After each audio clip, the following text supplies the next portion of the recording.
नमस्कार. आज आपण इगतपुरी तालुक्यातील घोटी शहरात आलेलो आहोत. घोटी शहरातील हे एक बाजारपेठेचं ठिकाण आहे. इगतपुरी मतदारसंघातील हे एक मुख्य बाजारपेठ मानली जाते आणि आज आपण या बाजारपेठेमध्ये आलेलो आहोत. तिथल्या लोकांच्या समस्या जाणून घेणार आहोत, तिथली मतं जाणून घेणार आहोत. तसेच या बाजारपेठेमध्ये त्यांना कुठल्या सुविधा हव्या आहेत, मग इथल्या मतदारसंघाने कुठली कामे केलेली आहेत, कितपत कामे झाली, इथला मतदारसंघ कुठला, हे आपण सगळं इथे जाणून घेऊयात. चला तर मग आपण पाहूयात इथल्या स्थानिकांची प्रतिक्रिया. बाबा, इथे तुमचं नाव काय सांगा प्रथमतः? माझं नाव सुरेश शेलार. कुठून आलात आपण? मी आडवण गाव आहे इथं आपलं 5-4 किलोमीटर. इथलेच आहात म्हणजे? हा हा हा हा. तुमच्या मतदारसंघातले आमदार कोण आहेत? हिरामन खोसकर. हो का? आणि आता तुमच्या मतदारसंघात कितपत कामे झाली आहेत? झाले 60-65% काम झालेले. अजून कुठल्या कुठल्या कामांची तुमची अपेक्षा आहे किंवा तुम्हाला कुठले कुठले सुविधा हव्या आहेत? आमच्या रस्त्यांच्या कामाची अपेक्षा आहे. रस्त्याची सुविधा व्हायला पाहिजे. पुन्हा जागजागी कुठल्या पाण्याच्या अडचणी व्हायला पाहिजे. तुमचा व्यवसाय काय? माझा शेती व्यवसाय पोल्ट्रीचा आहे माझ्याकडे. मग शेतीमध्ये तुमच्या काय मागण्या शेतीविषयी किंवा शेतीमध्ये तुम्हाला कुठल्या सुविधा हव्या आहेत? शेतीमध्ये लाईट महत्वाची, पाणी महत्वाचं आहे. पाणी महत्वाचं. लाईट आम्हाला आहे ना दिवसा असती तर खूप चांगलं होईल रात्रीपेक्षा.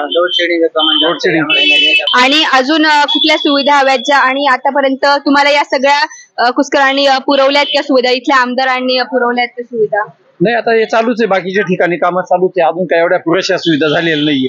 वरच्या लेवलला पक्ष फोडण्याची कामं चालू आहेत, पक्षांतर होत आहे, त्याबद्दल तुमचं काय मत? आता जसं वर चालू आहे तसं खाली चालणारच आहे. प्रत्येक गावामध्ये प्रत्येक तालुक्यामध्ये चालूच राहणार आहे. इथे साधारणतः गावीत होते आणि कुस्कर आहेत. गावीत आता साधारणतः सेनेमध्ये गेलेले आहेत, मग त्याबद्दल तुमचं काय म्हणणं? त्यांचं स्वागतच केलेले आहे आम्ही शिवसेनेमध्ये आल्यानंतर. कामाचे आमदार होते ते, पण हे काय जनतेने त्यांना दिशाभूल करून त्यांना मागे घेतलं.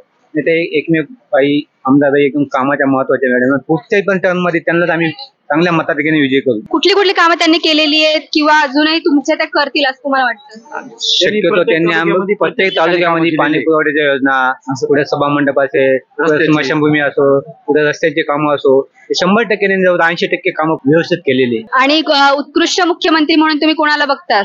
उत्कृष्ट मुख्यमंत्री म्हणून आम्ही उद्धव बाळासाहेब ठाकरे. त्यांच्या बाजूने आहात का? नक्कीच. हो, नक्कीच नक्कीच. आणि आज नाही, उद्या पण, इथून पुढे पण आम्ही त्यांच्या पाठीमागे खंबीरपणे उभे राहू. त्यांनी पुन्हा मुख्यमंत्री व्हावं, मुख्यमंत्री पदावर बसावं असं वाटतं का? हो, 100% ही पूर्ण इच्छा आहे. त्यांचा अर्धवट काळ गेला 2.5 वर्षाचा. याच्या पुढचे 2.5 वर्ष मिळाले असते तर चांगला महाराष्ट्र चांगला नंदावून केला असतं त्यांनी. गावीत ज्या होत्या त्या काँग्रेसच्या त्यांनी शिवसेनेमध्ये प्रवेश केला, त्या यांचं म्हणणं की त्यांनी बरीच कामं केली. मग तुमचं त्यांचं गावीत नाही पण काम खूप चांगले कामं केलेली. पुन्हा निवडून यावं असं वाटतं का? आले तर चांगलंच आहे. पब्लिकला काय लागतं? काम पाहिजे. बाकीचं काय तुम्ही घेणं देणं काय करता काय नाही ते कोणी विचारत नाही. काम दिसलं तर तो माणूस समजा योग्य कामाचे होतं. ते पण कामाची मॅडम कुस्कर निवडून आलेत किंवा ते विजय झाले होते, मग त्यांनी आतापर्यंत काम केले काही ठिकाणी. लोकांच्या जनतेचे त्यांनी आता व्यवस्थित कामाची पावती नाही आहे त्यांची. आमच्या अपेक्षा आमच्या खूप मोठी अपेक्षा होती का त्यांनी मतदारसंघामध्ये चांगले काम करावं, पण त्यापर्यंत त्यांनी असे थोडेसे हेवे दावे ठेवले राजकारणाच्या. कामाची पावती नाही मिळाली त्यांच्याकडे आम्हाला. केंद्रामध्ये कुठलं सरकार यावं असं वाटतं, काँग्रेस की भाजपा? काँग्रेस, राष्ट्रवादी, शिवसेना, उद्धव बाळासाहेब ठाकरे यांचा बहुमताने सरकार स्थापन व्हावं आणि मुख्यमंत्री सेनेचा उद्धव बाळासाहेब ठाकरे हीच व्हायची आमची सर्वांची इच्छा आहे. धन्यवाद की तुम्ही प्रतिक्रिया दिल्या त्याबद्दल. सर, व्यावसायिक म्हणून तुमच्या काय मागण्या आहेत की इथले जे मतदारसंघ आहे, आमदार आहेत, त्यांच्याकडून तुमच्या काय मागण्या किंवा आतापर्यंत कुठल्या मागण्या पुरवल्या गेल्या आहेत? घोटी गावाकडून म्हटलं मॅडम तर घोटी गावात मेन ट्रॅफिकची समस्या खूपच मोठी आहे. त्यानिमित्ताने पहिले ट्रॅफिकची समस्या पहिले क्लिअर झाली पाहिजे. घोटी गावाच्या हिशोबाने फारच जरुरी आहे. बाकीचं सगळं व्यवस्थित. साधारणतः इगतपुरी मतदारसंघामधलं हे सगळ्यात मोठी बाजारपेठ मानली जाते. घोटी हे शहर म्हणा किंवा ही घोटी जे काही परिसर आहे तो, तर मग त्या दृष्टीने तुमच्या कुठल्या मागण्या आहेत मतदारसंघातून? डेव्हलपमेंट, बस बाकी काही नाही. डेव्हलपमेंट काहीच नाही आहे त्या हिशोबाने. म्हणजे जे गावाची जी वस्ती आहे त्या हिशोबाने डेव्हलपमेंट काहीच नाही. कुस्कर निवडून आलेत. कुस्करांकडून बरंच म्हटलं जातं की निवडून आलेले आहेत, त्यांच्याकडून तुमच्या काय मागण्या किंवा त्यांनी आतापर्यंत कुठले कामं केले? घोटीचे डेव्हलपमेंट सगळ्यात मूळ मुद्दा असतोय, कारण की इगतपुरी तालुक्याची सगळ्यात मोठी बाजारपेठ आज घोटी आहे. घोटीचं जर डेव्हलपमेंट झालं तर सगळ्या गोष्टी ऑटोमॅटिक बरोबर होऊन जातात. शहराच्या तुलनेने ग्रामीण भाग जो आहे तो खूप मागासलेला आहे, त्याबद्दल तुमचं म्हणणं काय? सुधारणा व्हायला हव्यात. सुधारणा तर पाहिजेच ना मॅडम. सुधारणा तर पाहिजे. डेव्हलपमेंट म्हणजे शेतकऱ्यांची पण चांगली म्हणजे सुखसोय झाली पाहिजे. मार्केट कमिटी वगैरे फार छान आहे, पण त्या हिशोबाने काही होत नाही डेव्हलपमेंट पाहिजे तशी. मेन डेव्हलपमेंट चांगली झाली पाहिजे बस. हे एक व्यावसायिक होते आणि त्यांचे प्रतिक्रिया आपण जाणून घेतल्या, त्यांच्या मागण्या आपण जाणून घेतल्या. अनेकही स्थानिक आहे, व्यावसायिक आहे, शेतकरी आहे, त्यांच्या मागण्या आपण नक्कीच जाणून घेऊयात.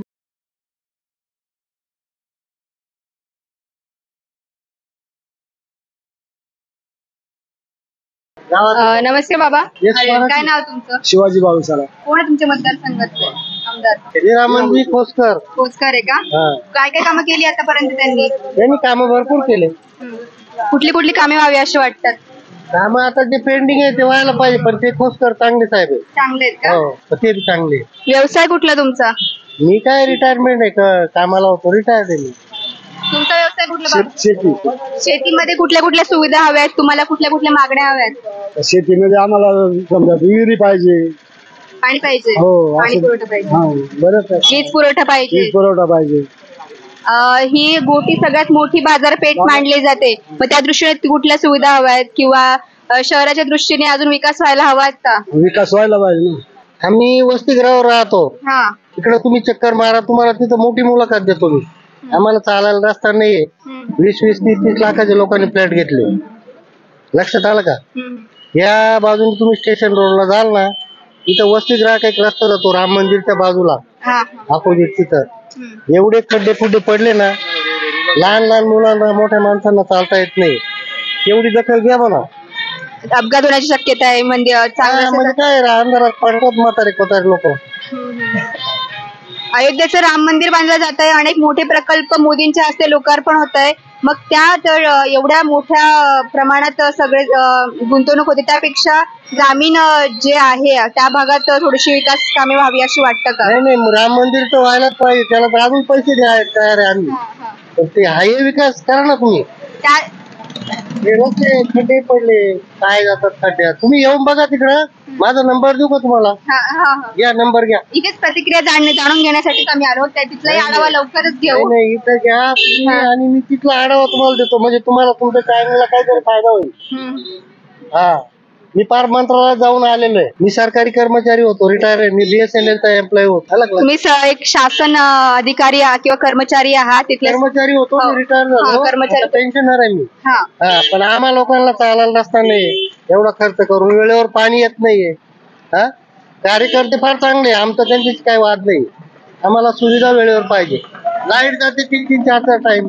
याला जबाबदार कोण असं काय वाटतं तुम्हाला? याला जबाबदार ते शासकीय कर्मचारी, इलेक्ट्रिसिटी बोर्डाचे अधिकारी, जे पाणी सोडत नाही त्या पाण्याच्या वरचे अधिकारी. जबाबदार हेच असणार ना. मी बी एक कर्मचारी होतो, माझी जबाबदारी मला कळत होती. हे सगळ्या परिस्थिती सुधारावी, इथे कुठेतरी विकास कामे व्हावी, यासाठी कुठलं सरकार यावं असं वाटतं केंद्रात? सरकार कुठलंही आलं ना तर ते पाचीबोट सारखे. आणि आमचं सरकारची काही संबंध नाही. आम्ही कर्मचारी होतो, आम्ही सरकारविषयी बोलू शकत नाही, ते आम्ही बोलणार बी नाही. आता काय आमच्या मनावर सरकार येणार आहे का? रोजंदारी उपलब्ध करून द्यावी, एवढं. रस्त्यांची खरंच परिस्थिती खराब आहे, दुर्व्यवस्था आहे का? आता थोड्या वेळापूर्वी प्रतिक्रिया जाणून घेतली की बऱ्याच ठिकाणी रस्त्यांची परिस्थिती खराब आहे. आता माझं पेशंट होतं, SMBTला नेलतं मागच्या हप्त्यामध्ये, तर 2-3 टप्प्यामध्ये रस्ता खराब आहे. पेशंट लोकांना अडचण येते. आरोग्य व्यवस्थेबद्दल काय सांगाल? आरोग्य सुविधा आहे तुम्हाला इथे?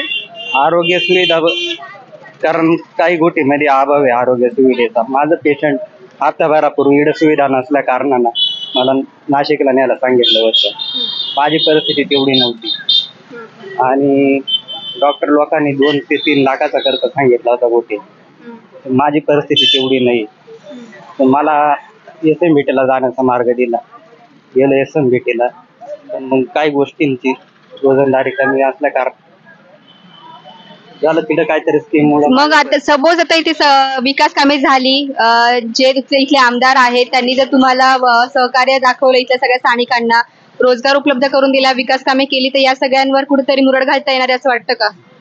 हा, त्यांनी सर्वात प्रथम आहे ना आता आरोग्य सेवा सुद्धा गोटीमध्ये चांगल्या प्रकारे द्यावा, कारण ग्रामीण भाग आहे गोटीचा. ग्रामीण भागातून जे पेशंट येतात काहींची परिस्थिती तेवढी नसती, नाशिकला जाण्यासाठी मार्ग सांगतात. कुठेतरी गोटीमध्ये काही सुविधा. राम मंदिर म्हणताय आता अयोध्येत, मोठी प्रकल्प उभारताय, त्याच्यावर तुमचं काय म्हणणं? आपल्या तुमच्या आयुष्यात काही फरक पडलाय का? राम मंदिर झालंच पाहिजे, कारण ती देशाची शान.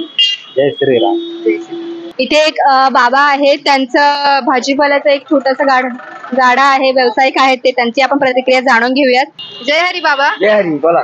बाबा, तुमचं इथे टोमॅटो आणि ते वाटाणा विकताय तुम्ही इथे, शेतकरी आहात, काय वाटतं? शेतकरी आम्ही माल भरून घेतो. माल भरून घेता? साधारणतः कुठून माल भरून घेता तुम्ही? माल आम्ही इथं मार्केट आहे, मार्केट मध्ये माल भरतो. शासकीय योजनांचा लाभ मिळतो का? त्या पोहोचल का तुमच्या? शासकीय योजनेचा लाभ मिळतो आम्हाला. कुठल्या कुठल्या योजनांचा लाभ आतापर्यंत मिळाला? मिळाले 2-3 लाभ मिळाले, काही ना काही चालूच राहते. परत शासनाचे लाभ मिळत आता मला. काय भाव चालू आहे टोमॅटोचा? आणि आता टमाटे इथे विक्री आहे 30 रुपये किलो आणि खरेदी आहे 400-450 रुपये 20 किलोची झाली. वाटाण्यांचा काय भाव चालू आहे सध्या? वाटाणा येतो 35 रुपये किलो, आम्ही विकतो 40-50 रुपये किलो. रोजचा नफा व्यवस्थित होतोय? हो, थोडा बघा भेटतो, चालूच राहत ती. घटतोड सगळी सहन करावं लागते शेतकऱ्याला, या पर्याला असं. नमस्कार काका, नाव तुमचं सांगा, कुठून आले तुम्ही? बरगत पाहिजेच राहतो. काय व्यवसाय तुमचा? आमचं सैलून दुकान आहे. सलून दुकान आहे. काय वाटतं, व्यावसायिकांना सुद्धा सुविधा मिळायला हव्यात? कुठल्या सुविधा पाहिजे किंवा आतापर्यंत काय काय झालंय तुमच्या मतदारसंघामध्ये? सुद्धा तिथे काय भेटलं नाही आम्हाला. आमच्या सैलूनचे व्यवसाय आहे ते हिसाबाने काय भेटलं नाही. आम्ही करोनामध्ये सगळ्यांचे दाढ्या कटिंग केले, आजारी माणसांचे, ते हिसाबाने आम्हाला काय सुद्धा भेटले नाही, आहे का नाही. जे आजारी होते, ज्यांना करोना होता, त्यांच्या घरी जाऊन आम्ही दाढ्या कटिंग केले, ते हिसाबाने आम्हाला गव्हर्नमेंट काय सुद्धा दिले नाही. द्यायला पाहिजे ते दिले नाही त्यांनी, काय आमच्यावर काय विचार केले नाही. करायला पाहिजे का नाही. शेतकऱ्यांना महिन्याला 6,000 रुपये मिळतात असं म्हटलं जातं, मग त्याच्या संबंधी तुम्हालाही काहीतरी थोडा मोबदला मिळावा असं वाटतं का? शेतकऱ्यांचे जेव्हा माल तयार होतो तेव्हा शेतकऱ्यांना भाव भेटत नाही, ते भेटायला पाहिजे. जेव्हा माल नाही राहतो तेव्हा भाव भेटतोय.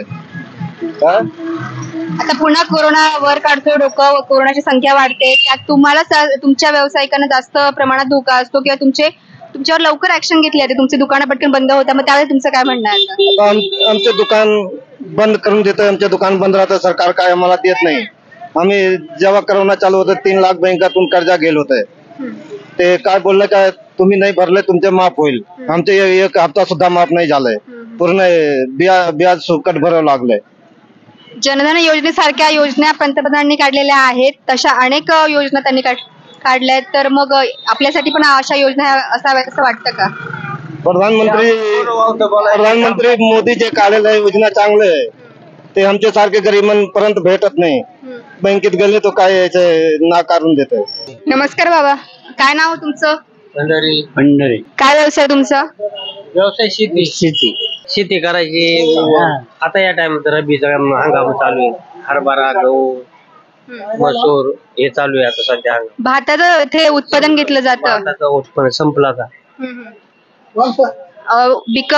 पिकं जे आहे त्याच्यासाठी लागणारे विविध असतात, म्हणजे पाणी असतं, वीज असतं, ती तुम्हाला पुरवली जाते का व्यवस्थित? वीज आता आम्हाला आमच्याकडं थोडं विजेचा प्रॉब्लेम आहे, वीज नाही आमच्याकडे. ते असं मशीन असं त्याच्यावरच आम्ही पाणी भरतो. बऱ्याचदा सरकार बदलतंय, पक्षांतर होते, त्यावेळी तुमची भूमिका काय आहे? सरकार बदलतंय म्हणजे आता सरकार हे बरंच आहे, आता बदलून काय करायचं, बदलून कोणता फरक पडणार आहे? इथले जे आहे आमदार, त्यांनी आतापर्यंत कुठल्या सुविधा पुरवल्या आहेत किंवा काय? सुविधा काहीच नाही त्या आमदाराच्या. आमच्या आधी गावीत होत्या, त्या काँग्रेसच्या होत्या, एकदम योग्य होत्या. शेतकऱ्याच्या दृष्टीने गावीत सगळे आमच्या तालुक्यामध्ये पूर्ण ठिकाणी एकदम मस्त काम करेल सगळे, प्रत्येक गावामध्ये.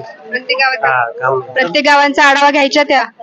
प्रत्येक गावात काम आहे त्यांची. आताचे जे आहेत आमदार कोसकर, कुठंच काम नाही. पुन्हा गावीत निवडून याव्यात आमदार व्हावं असं वाटतं का? हा, बरोबर आहे. आणि शेतकऱ्यांची परिस्थिती सुधारावी किंवा त्यांना अजून सुविधा मिळावी, कसं त्यांनी भरपूर पाण्याचे साधनं करून दिले शेतकऱ्यांना. गावीत मॅडम पाण्याचे साधनं भरपूर केले आम्हाला. याचा भावदिजाराने मानवडा म्हणून तिथून पण पाईपलाईन त्या गोटीला त्यांनी मंजूर करून दिली. आणि वर्षाचे 6,000 रुपये मिळाले जातात असं म्हटलं जातं, मग ते त्याच्यावर तुमचा लाभ? ते मिळतात ना. मिळतात तुमच्या खात्यावर येतात का 6,000? तुमचं 6,000 मध्ये संपूर्ण जे आहेत उदरनिर्वाह? नाही, त्याच्यावर काय बागत शेत आपलं तेवढ्यावर काय बागणार आहे, नाही बागू शकत. अवकाळी पाऊस आहे किंवा अनेक जे अडचण येतात त्याच्यामुळे पिकं कधी कधी नासतात किंवा हाती लागत नाही. पिकांचे नुकसान झाले पण आम्हाला पीक आम्ही भरेले, पण त्याचा काही आम्हाला लाभ अजूनपर्यंत भेटलाच नाही. नुकसान भरपाई द्यावी सरकारने असं वाटतं का? हा, मग द्यावा ना.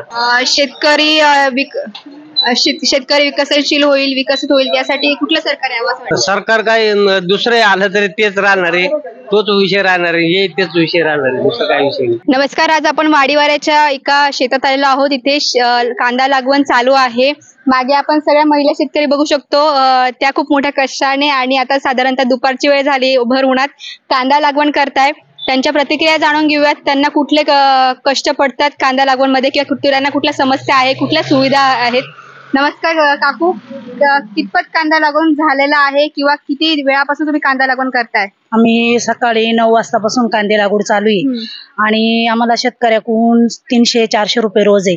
पण शेतकऱ्याचं पण भागत नाही आणि मजुराचं पण भागत नाही. आणि 300-400 रुपये रोज घेऊन येणार, त्याच्यामध्ये महागाई एवढी झाली तर त्या 300-400 रुपयामध्ये आमचं सुद्धा भागत नाही, शेतकऱ्याचं भागत नाही. मग याच्यावर काय निर्णय घ्यायचा हे तुम्ही ठरवायचं. म्हणजे दुसऱ्यांचे शेत तुम्ही तिथे आलेला कामाला? मग याच्यात म्हणजे शेतकऱ्याचं पण भागत नाही, मजुरीवाल्याचं समजा भागत नाही. आणि शेतकऱ्याला आज एवढा लागवड आहे का त्याला रोजंदारीला किती द्यावा आणि त्यांना स्वतःला किती ठेवावा आणि कृषी खात्यावाल्यांना किती द्यावा आणि बियाण्यावाल्यांना किती द्यावा आणि खतावाल्यांना किती द्यावा आणि औषधावाल्यांना किती द्यावा आणि त्याला स्वतःला किती राहील याचं ठराव आहे ना, हा कुणी करायला पाहिजे? हा सरकारने करायला पाहिजे. इथूनच तुम्ही इथले स्थानिक आहात का? इथूनच आला? नांदगावची, नांदगाव बंधारा. तिथून इकडे येणं, पुन्हा प्रवास करणं, त्यात हे कांदा लागवणची खूप कष्टाची परिस्थिती ही आम्हाला. म्हणजे आज आम्ही तिथून आहे ना, घरून आहे ना 8:30 वाजता निघालोय. तर ते शेतकऱ्यांनी आम्हाला स्वतः दुसरी भाड्याची गाडी पाहून आम्हाला इकडे आणलंय. मग त्या शेतकऱ्याला खाली काय राहिलं याचा विचार कसा करायला पाहिजे? शेतकऱ्याचा कोणी विचार करायला पाहिजे? वरून कांद्याचे भाव कसं आहे आता, आम्ही ज्या वेळेस कांदे लागवड करतो ना तेव्हा भाव काय राहतो? 3,000-4,000. ज्या वेळेस आमचे कांदे काढायला येत्या त्यावेळेस काय राहतो? 200-250-300 रुपये आणि 500 रुपये क्विंटल. त्यात कांदा निर्यात बंदी झाली होती, त्या निर्यात बंद झाली त्यावेळेस आम्ही वतूनच दिली. निर्यात ज्या वेळेस बंद झाली ना त्यावेळेस आम्ही वावरातच ठेवले आणि वावरातच सोडून गेले. मग सांगा त्या शेतकऱ्यांनी जगायचं का मरायचं? आणि कांदा असं पीक आहे की जास्त वेळ आपण कालावधी साठवून ठेवू शकत नाही. कांदा पीक आहे ना ठेवू शकत नाही. आता यंदा स्वतःच माझं आहे ना, म्हणजे पाणी पाऊस झाला, स्वतःची दुसऱ्याची मी जमीन लावली भाताची, त्याच्यामध्ये पूर्ण वल्ल होऊन गेलं. मग आता मला काय भेटलं त्या शेतामध्ये सांगा तुम्ही? लागवड मला काय चुकलं नाही, खतावाल्यांनी काय मला सोडलं नाही, औषधवाल्यांनी सोडलं नाही, ट्रॅक्टरवाल्यांनी सोडलं नाही, कोणीच सोडलं नाही. मग मेले कोण? मीच गेले का नाही? शेतकरीच गेला का नाही? मग याच्यावर तुम्ही कसा निर्णय घ्यायचा ना, ही शेतकऱ्याची बाजू मांडायची का न मांडायची हे तुम्ही ठरवायचं. मोदी सरकार आहे, शिंदे सरकार आहे ना, आता आहे ना ज्याच्या नाव जमीन आहे ना त्याला फक्त 6,000 दिले. ते 6,000 म्हणजे 6 कोटी नाही, ते वर्षभर पुरायला फक्त 6,000 आहे. मग याचा कसा निर्णय घ्यायचा ना, हे मोदी सरकारनेच ठरवायला पाहिजे. आता प्रत्येक यांना काय आहे, आज जरांगे पाटील सगळ्यांसाठी लढू राहिलाय. पण आरक्षण भेटू राहिलं का? भेटलं का? कोण म्हणून राहिलं सांगा मला आरक्षण भेटलंय म्हणून? मी आज त्याच्यातलीच आहे, ते त्याच्यातलेच आहे. उगीच आमचे कसं आता शेतकरी व्यवसाय, आम्ही काय त्याच्या सभाला एवढे जाऊ शकलो नाही. आमचं कसं महिला मंडळ आला, आमचे माणसं गेले, पण आमचे माणसं बोलायजोगे नाही. ज्या ठिकाणी मी बोलायजोगी ना त्या ठिकाणी मी जाऊ शकत नाहीये. कारण का? आमचा मजुरीवाला प्रश्न आहे, आमचा दररोजची मजुरी प्रश्न आहे. हा मग तुम्ही सभेला गेलं तर मजुरी डुबू शकते तुमची? मजुरी डुबू शकत नाही म्हणजे आम्हाला पर्यायच नाहीये, आम्हाला त्याच्याशिवाय पर्यायच नाही. मग हे तुम्ही ठरवायचं का 6,000 रुपये देऊन तुम्ही खुश केलं शेतकऱ्यांना का 6,000 रुपये यांना वर्षाला देतो. पण त्या 6,000 मध्ये ज्याला 4 पोरं आहे त्या 4 पोरांचे साधारण खाऊ सुद्धा वर्षाचा सुटत नाही. खाऊ हा बाकीचा विषय तर लय वेगळा आहे. मग तुम्ही सांगा या सरकारने कसं करायला पाहिजे शेतकऱ्यांसाठी? शेतकऱ्यांसाठी कुठलं सरकार योग्य होतं? म्हणजे साधारणतः काँग्रेसचं आहे, भाजप आहे, आता शिवसेना आहे, आताही 2 गट पडलेले आहे. 2.5 वर्षापूर्वी उद्धव ठाकरे होते, आता शिंदे गट आहे. कुठलं योग्य आहे शेतकऱ्यांसाठी? आता असं आहे, आमचं स्टार्टिंगला आहे ना एकनाथ शिंदेनी असं घेतलं होतं शेतकऱ्यांसाठी का काहीतरी हा शेतकऱ्यांसाठी करणारे, नक्की करणारे. पण ते 6 महिन्याच्या नंतर आहे ना आपाप चेंज होतं. बरोबर. त्याच्यात देवेंद्र फडणवीस काय म्हणतो, हे दिलंच पाहिजे, हे दिलंच पाहिजे, पण ते काही मिळत नाही. हे फक्त शेतकऱ्यांना काहीतरी अश्रू गाळायचे, गळू नाही म्हणून त्यांचे काहीतरी हसवित्यात शेतकऱ्यांना, याच्यावर काहीच नाही भेटत शेतकऱ्यांना. मग याच्यावर अजून तुम्हाला काय माझ्याकडून माहिती लागत असेल ती घेऊन ठेवा. याच्या पलीकडे माझ्याकडे भरपूर आहे शेतकऱ्यांसाठी बोलायला, पण आता तो वेळ नाही. आम्ही बाहेर गावावरून येली मजुरीसाठी आणि त्यांना आम्हाला 400 रुपये रोज द्यायचा आहे. त्याला उद्या कांद्याचं नाही पिकलं तरी आज आम्ही 400 रुपये त्याचे घेऊन जाणार आहे. त्याला गाडीचे 2000 रुपये आम्हाला भाडे देणं आहे, बरोबर आहे का नाही? उद्या ह्या कांद्यांचं पिकत का हे वावरातच सोडून जात्या याची गॅरंटी नाही. तशी मोदी सरकार खुर्चीवर बसेल त्याला गॅरंटी आहे मी याच खुर्चीवर बसणार आहे, बरोबर आहे ना? याच्यात काय चूक असेल नसल हे तुम्ही माझ्यापेक्षा 2 वर्ग शिकेले, पण शेतकऱ्याची एवढीच कळकळ आहे का शेतकऱ्यांसाठी ना काहीतरी करा, लढा. आणि जरांगे पाटील जे पुढे गेले ना हो त्यांच्यासाठी पण काहीतरी करा. आमची नाही तिडव जायची उम्मत नाहीये, पण आमची इडव आली आणि माझी लई दिवसाची तळमळ होती का मी एक तरी दिवस आहे ना बातम्यांना यावान मी काहीतरी बोलावं, ही माझी तळमळ होती. गेल्या वर्षीपासून मी म्हणते तुम्ही मला कुठंतरी न्या. मी 4 सभा नाही 200 लोकांनी कोटी लोकांमध्ये मी बोलाय जोगी. राम मंदिर बनतंय आता, मोदींच्या हस्ते लोकार्पण होत आहे, त्याबद्दल तुम्ही काय सांगाल? त्याचा कितपत फायदा आहे आपल्याला? त्याबद्दल शेतकऱ्याला कितपत फायदा आहे किंवा सामान्य जीवनात किती फायदा आहे? आता असं आहे, राम मंदिर बनणार कुठे? अयोध्येत. मी कुठं आहे? नांदगाव मध्ये, एकदम शिल्लक गावात आहे, गावठाड गाव आहे नांदगाव. म्हणजे मोदी सरकार कुठे आहे? दिल्लीला आहे, मुंबईला आहे, तिकडे. आणि म्हणजे त्याचं एवढं कनेक्शन होणं माझा फायदा होणं ना हे योग्य. म्हणजे 1 रुपयाचा आमचा फायदा नाहीये, आमचा स्वतःचा नाही बघा शेतकऱ्यांचा. म्हणून काय रामाच्या मंदिरामध्ये तिकडे काही दान होणार आहे आणि ते शेतकऱ्यांना येणार आहे हे काही नाही. हे कुठं राहणार आहे? हे खुर्चीच्या खाली राम मंदिराच्या पायाच्या फरची खालीच राहणार आहे, ती मोदीच राहणार आहे, सरकारच राहणार आहे. म्हणून याचा काही शेतकऱ्यांचा फायदा तोटा नाहीये. मग याच्यावर तुम्ही मला सांगा. आणि आता एक साधारण चिखल आहे, पाणी आहे, फार अशा एवढ्या घातक परिस्थितीत किंवा इतकं बिकट परिस्थितीत तुम्ही कांदा लागवण करता, त्यानंतरही त्याला भाव कमी येतो किंवा माफक असा येत नाही, तुमचा उदरनिर्वाह होत नाही.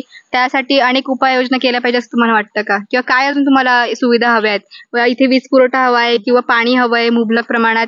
त्यानंतर रात्री रात्री वीज येते, जिथे शेती असते त्या भागात रात्री वीज पुरवठा कधी कधी खंडित होतो, कधी रात्री येते कधी दुपारी, त्यानुसार म्हणजे ना आता असं आमचं कसं माहिती का, शेतकऱ्यांचे चांगले पिकं आले का वीज कपात होती. वीज कपात झाली का शेतकरी वाळून त्याच्या कपावून ठार मरतो. वीज कपात झाली म्हणजे आम्ही काय करू शकत नाही. आणि वर फोन करावं तर ते काय सांगा त्या वरूनच कपात आहे. पण ती लाईट नेमकी कंपनीला गेली का तुम्ही कट केली का आमच्याकडून बिल थकली त्याच्यामुळे कट केली हे काय शेतकऱ्यांना कळत नाही. फक्त शेतकरी डीपी पाशी जातो, बटन दाबीतो, लाईट गेली. लाईट कशी गेली ही चौकशी कोणी करायला पाहिजे? ही चौकशी कोणी करायला पाहिजे? जिडं आपलं वीज खात्याचं हे आहे ना त्या लोकांनी शेतकऱ्यांसाठी किती कशी लाईट सोडायला पाहिजे. दिवसभराची लाईट देत्या, बरोबर? दिवसभरातून 6 ते 5 झटके होत्या किंवा 10 झटके होत्या. आणि एका माणसाला जर 4 किलोमीटर जायचंय त्याला मोटर चालू करायला, त्याच्याकडे जर मोटरसायकल नसली तर तो जगल का मरल दिवसाभरातून? मला सांगा 5 घरके घालायला 4 ते 5 किलोमीटर जायचं असल्यावर. आणि जी संध्याकाळची जी लाईट राहते ना ती संध्याकाळच्या लाईटीत ना झटके देते नाही. कारण का 10:30 वाजता लाईट दिली त्याच्यावर 5-10 मिनिटात शेतकरी मोटर चालू करून येतो. त्याच्यावर तो समजा लाईट गेली, एक झटका दिला, बंद झाली मोटर, तो काय जात चालू करायला जात नाही. म्हणजे ती रात्रीची लाईट आमच्या फायद्यात आहे का? मग शेतकऱ्याचं किती नुकसान आहे? शेतकऱ्याचं किती नुकसान आहे मला सांगा ना तुम्ही. मग आता हे सगळे जर शेतकऱ्याच्याच बोकांडी बसले तर यांच्या सरकारच्या बोकांडी कोणी बसायचं? मग सांगा अजून काय सांगायचंय? मग सरकारने योग्य तो निर्णय घ्यावा, शेतकऱ्यांना सुलभ आयुष्य जे आहे ते उपलब्ध करून द्यावं असं तुमचं मत आहे? आमचं काही म्हणणं नाही. आमचं कसं म्हणणं आहे का शेतीसाठी लाईटीची गरज आहे, खत औषधांची गरज आहे, याचा भाव कसा ठेवायला पाहिजे? एकसारखा भाव ठेवा तुम्ही, आमच्याकडून घ्या पण भाव सारखा ठेवा. वीज बिल आहे आम्हाला याच्यात थोडीशी कमाई ना तुम्ही सोड पावती द्यायला पाहिजे. उजान तिडून नाही तर आम्ही शेतीतलं करतोय ना, आम्हाला जास्तची नाही अपेक्षा. आता कांदा आहे ना 3000 रुपये क्विंटल जाणार आहे ना, त्याच्यातून तुम्ही ना आम्हाला फक्त 2500 द्या तरी शेतकरी ना असा खुश मध्ये तो कांदा मार्केटला घेऊन जाईल. आता तांबाटा आहे, तांबाट्याची जाळी जर ज्या टायमाला आमच्या कोणत्याच भागात नसली त्या टायमाला जास्त असली त्या टायमाला काय होऊन जातं का 200, 100, 150 भाव राहतो. आणि ते त्या शेतकऱ्याचं या सरकारचं कसं आहे समजून जातं का आता माल कमी झाले तेव्हा 800-900 रुपये जाळी तांबाट्याची. मग ज्यांना 10 बिघे जर तांबाटे लागवड करेल असेल त्याला जर 1 रुपया नाही भेटला तो गळफास घेईल का एखाद्या हॉटेलला जाऊन जेवल? तुम्ही मला सांगा ना, हॉटेलला जेवल का त्याच्या बायको पोरांना घरामध्ये सुख देईल, का त्याचा परपंच चालविल, का त्याच्या पोरांचे शिक्षण पाहिल, का तो गळफास घेईल? मला याच्यावर निर्णय सांगा तुम्ही. आमचं काही म्हणणं नाही, आमचं फक्त जे जरांगे पाटलांनी केलंय ना तेवढं फक्त आमच्या मुलांना आरक्षण पाहिजे, आम्हाला काही नाही पाहिजे. आमचे आयुष्य पूर्ण कुदळी शेतामध्येच गेलंय, चिखलामध्येच गेलंय, पण आमचे पोरं तरी निदान आहे ना, नाही काही तर ना 2000 रुपयाच्या खुर्चीवर तरी एखाद्या वेळेस तरी आमची समाधानी करावा. आमचे पोरं तिथं बसले पाहिजे, आमच्या पोरांनी महिन्याला पेमेंट घेतला पाहिजे. तुम्ही लय 50 घेतात, आमच्या पोरांनी 20,000 घेतला पाहिजे. आमची अपेक्षा आहे ही. आम्ही जे केलं पावडं टिकावच घेतलं ना, ते आमच्या पोरांनी टिकाव पावडे घेऊ नये, आमची एवढीच इच्छा आहे. जरांगे पाटलाला साथ द्या, आरक्षण द्या, आम्हाला दुसरं काही नाही पाहिजे.